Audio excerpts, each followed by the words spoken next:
Hello everyone, this is Isra Busitza and this is my project, Neonatal Jaundice Detection using Artificial Intelligence. Neonatal jaundice is a yellowish discoloration of the white parts of the eyes and skin in a newborn baby due to high bilirubin levels. So just like the jaundice we know, but this type of jaundice occurs in newborn babies. This jaundice can be natural or pathological. The pathological one should be treated, so the newborn should pass through the phototherapy to treat it. Why our project is important is that this disease can cause really dangerous consequences. How? By causing brain problems. It can cause kernicterus if doctors can't notice the yellow color on the newborn, which is a type of brain damage that can result from high bilirubin levels in a baby's blood. It can cause attenuated cerebral palsy and hearing loss. Kernicterus also causes problems with vision and teeth and sometimes can cause intellectual disabilities. So, we have here some statistics showing the mortality rate of neonatal jaundice disease in 2016 globally and in the 10 countries with the largest neonatal mortality. So we can say that it is a considerable mortality ranking. And this statistics really made us feel that we really need to work on this project and to help detect it so we can prevent the other consequences and maybe also prevent the mortality. So in Algeria and North Africa, why we specify Algeria? Because Algeria is where we created this project basically. So out of 2372 newborns hospitalized, 433 born with neonatal jaundice. 2.07% of them are very dangerous cases. The rest, whether it is physiological or it can be treated with phototherapy. So, our project's goal is to assess doctors' early detection efforts to predict if newborn jaundice is positive or not by looking at the newborn image. How we can do that is by building an artificial intelligence tool. So, we're going to teach this artificial intelligence tool. It's going to be trained using images data set, so it can do the classification positive or negative depending on color skin. So we're going to teach this tool so it can use the same way used by doctors, but it can be a little or maybe more accurate because we're going to see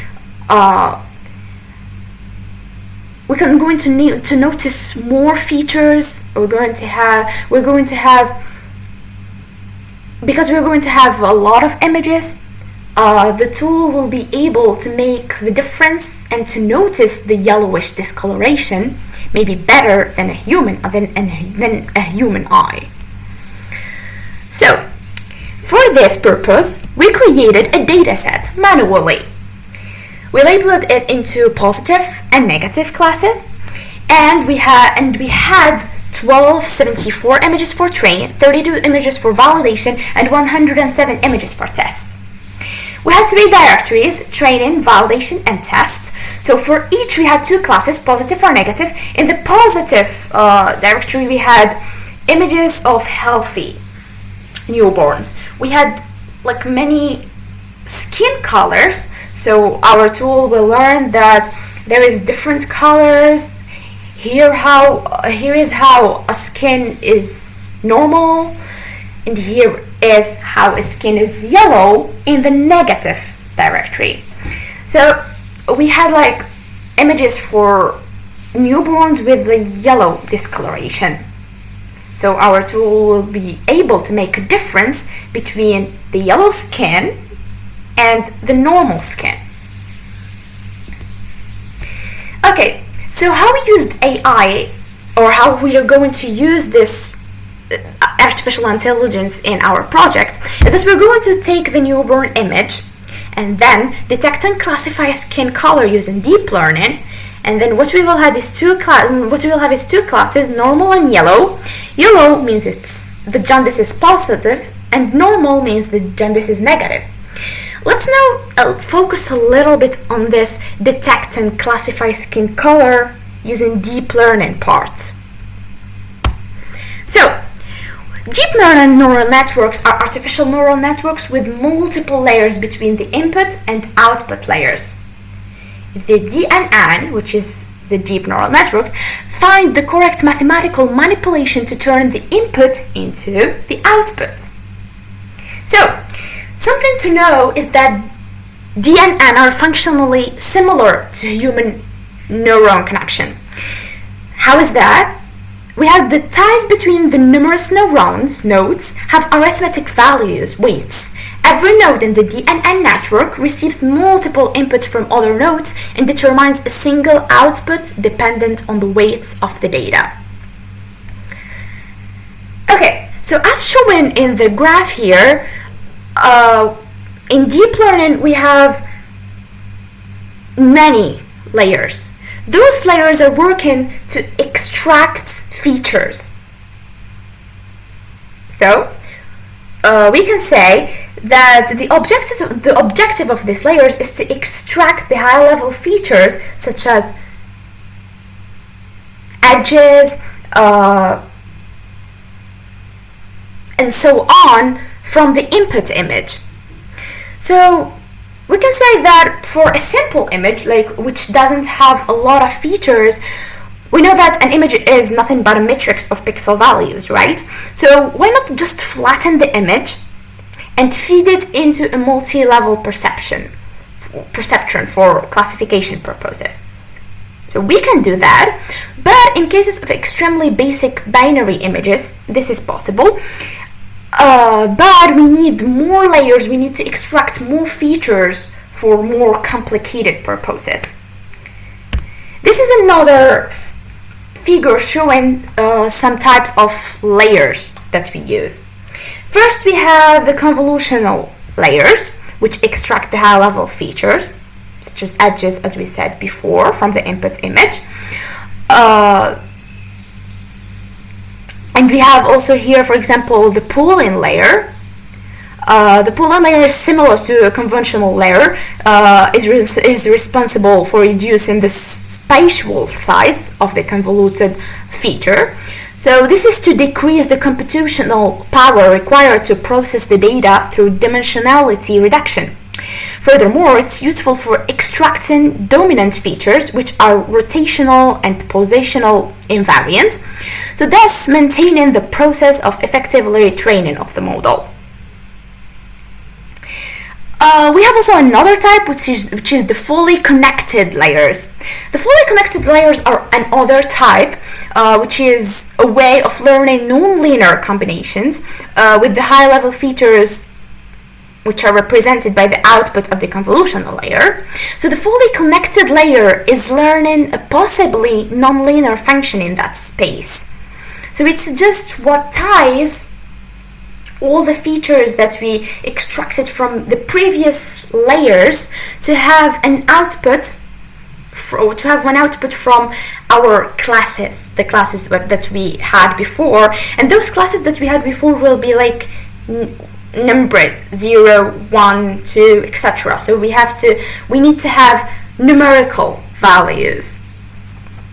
Okay, so as we said, to have numerical values, the image will be used as pixels. We're going to use the layers to extract the features from the pixels, and the connected layers to connect between those outputs of the layers and the output that we will see. So all of these layers are hidden. The only thing that we are going to see is the output, the final output, the class that we will have. So, and this is what we used in our project. So first we loaded the data.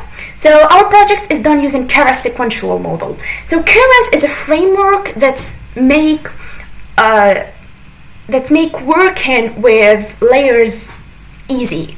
So we have just to rescale the output, choose our layers, play around with the parameters so we can have the best output. So we can say, how do we know which layers we should use? This depends on the data set and what output we are going to extract from this data set. And when we know what does each layer do, what's the function of each layer, we can just know what layers to use. But generally, there are some models, some famous models that a lot of people use, like architectures of layers that many people use or maybe play around to change some things. And we can know what is the best architecture for our model by trying and see the accuracy, comparing the accuracy. Okay, so this is our architecture. So we used convolutional layers, we used pooling layers, connected layers, of course, which is the dense, flattened layers. So all of these layers, this long architecture to be able to classify correctly the skin color. Here are our results, the training results. So the training is done with 50 epochs.